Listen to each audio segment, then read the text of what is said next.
Alrighty, little impromptu video today. Sometimes YouGov UK, they send you these surveys by email to do. Takes about 5 minutes. Today's short survey is about climate change, the British Empire, and cash, so let's jump right in. How much of an impact, if any, do you believe climate change will have on your life?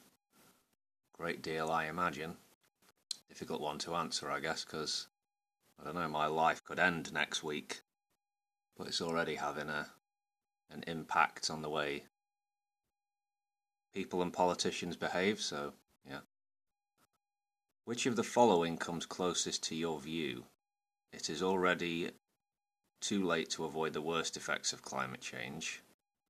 We are still able to avoid the worst effects of climate change, but it would need a drastic change in the steps taken to tackle it.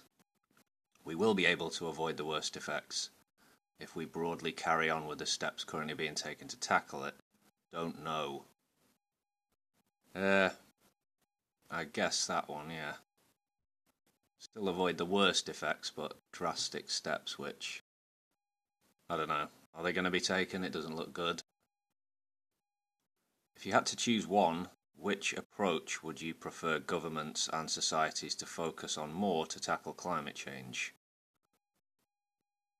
One where we attempt to reduce consumption of resources to slow or halt the negative effects. One where we attempt to come up with technological solutions. Yeah, I guess the first.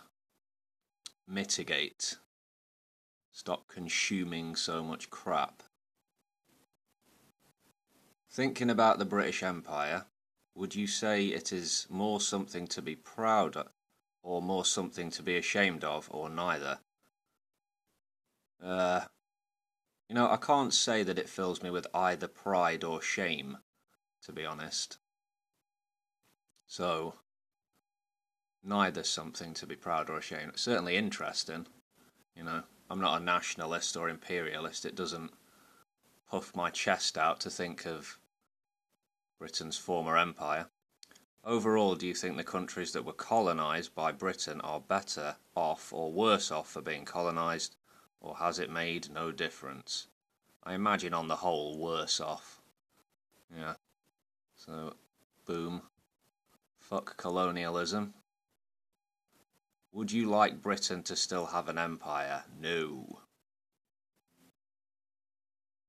Please imagine you were walking down the street, I assume that means, and someone ahead of you dropped a £5 note on the floor without noticing. In this scenario, which of the following do you think you would be most likely to do? Probably pick it up and give it to the person who dropped it. Probably pick it up and keep it for myself. Probably walk past without picking it up. I like to think I'm an honest sort. I have done that before, like you see a dickhead drop his wallet outside the cash machine, you run up, pat him on the shoulder, you drop this, buddy. So, yeah, I'd give it to the person who dropped it. Roughly how often, if ever, do you carry cash? I always carry cash. I'm not a card person. I have notes on me and coinage for whenever I need it. Have you ever received a birthday card with a £5 note inside? Yep, from good old Auntie Pat. The old 70-year-old auntie, always with or sometimes 10 quid or 15 quid, or sometimes a cheque, which seems quite old-fashioned to me, but every penny helps. What is the largest amount of money, if anything, that you have given to someone who is homeless and asking for money? The largest amount of money. I'm pretty sure I've given a 20 to someone before.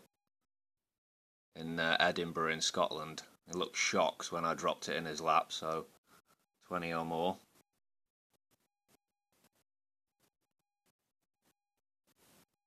Finally, to check our records are up to date. What is your postcode, blah blah. Okay, yeah, that's all irrelevant. Anyway, there you go, little viddy for you. Enjoy. Hope you're well, folks.